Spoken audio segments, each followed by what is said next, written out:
So if you guys saw one of my last Cavalier videos, you might have heard me mention that I got a few upgrades planned for the car coming up. This is one of them. I got my hands on a used meth injection kit, so water meth kit.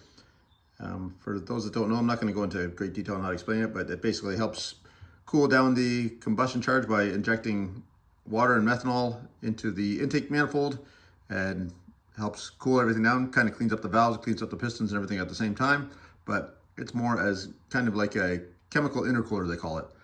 We're gonna do a little bit of experimenting with it today before we install it.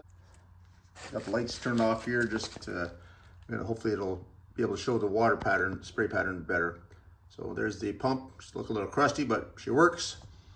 Snow Performance bottle with some, we'll call it the water meth in there. It's just washer fluid. It's a -40 mix, so it should be about 50-50 mix on methanol to water on that one. And some booster cables, and we're gonna hook that up, and we're gonna hook it up in here. So what I've done is taken a 3400 manifold, flipped her upside down. This is not my actual manifold. On that one, I've got a spot welded in to actually thread this into, just behind the throttle body. But on this one, I'm gonna stick the jet in that hole there. And I've got a 90-degree on a leaf blower. And the reason I've got the 90-degree on there is because my intercooler piping comes in, kind of does 180-degree before it goes into the throttle body. So I'm trying to replicate that the same way to see if that affects the airflow. So what I'm gonna do is put a piece of cardboard across the top of these two. These are old scooter bases from my grandson when he was scootering a lot. And I'm gonna put a cardboard across there, hold it down. We're gonna turn the leaf blower on, and we're gonna spray the meth in there like it would when it's on the car. It's gonna be basically wide open. And we're gonna see what the water and meth disbursement looks like when it's just blowing through there. Again, just like I mentioned in my last videos, I know it doesn't push air in each valve at the same time because it's, as the engine rotates, the valves open individually. So that should help the distribution even out a little bit, I think. But we're gonna see what it's like when we're putting liquid in here, because we did the last video, if you've seen my last videos on how this intake manifold flows under boost pressure. It does pretty good, but we'll see how it does with when you add some liquid to the equation. So I've labeled all these spots of which cylinder they should coordinate to. We'll lay it out on top there so they line up with the right port, and we'll put a weight on top just to hold it down while the air is blowing at it, and then we'll add the meth to the equation. Well, that works. All right, we're gonna turn on the leaf blower. We got the meth jet pushed in there. Throttle is wired open.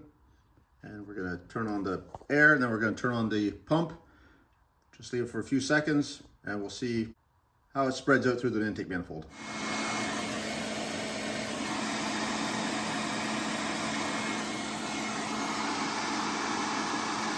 Turned off the pump now, and we're just gonna let the wind blow through there for a little bit more. All right, we've turned off the pump, or the air. Let's see, we're gonna flip it up this way. We're gonna flip that over. We're gonna get the flashlight here so we can see it better. So it looks like number 1 cylinder at the far end, of course, looks like the most. Number 3 got the second most. Number 5 got next to nothing. 6 got next to nothing. So there would be up here. 4 got some, and 2 got some.